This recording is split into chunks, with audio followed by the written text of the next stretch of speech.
Hello everyone, আসসালামু আলাইকুম। সবাই কেমন আছেন? আল্লাহর রহমতে আমি ভালো আছি। তো আজকে প্রথম রমজান। তো আমার যেহেতু এটা ব্যবসা, তো এই পেঁয়াজগুলো কালকে এনেছে, আজকে আমরা রাত্রে কেটে ধুয়ে দিয়েছি। আর আজকে ধুয়ে সুন্দর করে চিকন করে কেটে দিলাম। যেহেতু দোকানে আমার পেঁয়াজি ভাজবে ওগুলা কর্মচারী আছে, তো সবগুলা পেঁয়াজ আমি কেটে দিয়েছি।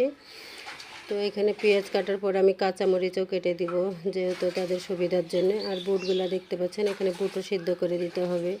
জীবনে চলতে গেলে কিন্তু অনেক কিছুর সংগ্রাম করে চলতে হয়। তো আমার বাসায় যেহেতু অনেক কাজ আছে, কাজের মধ্যে আমাকে বেঁচে থাকতে হয়। কাজ করে আমার বাসায় শেষ করা যাবে না, এত কাজ থাকে। তার মধ্যে কর্মচারীরা থাকে, তাদেরও রান্নাবান্না করা লাগে রোজার মাসে। সবাই যেহেতু খায় আমার বাসাতে, তো অনেক পরিশ্রম হয় এই কাজের মধ্যে।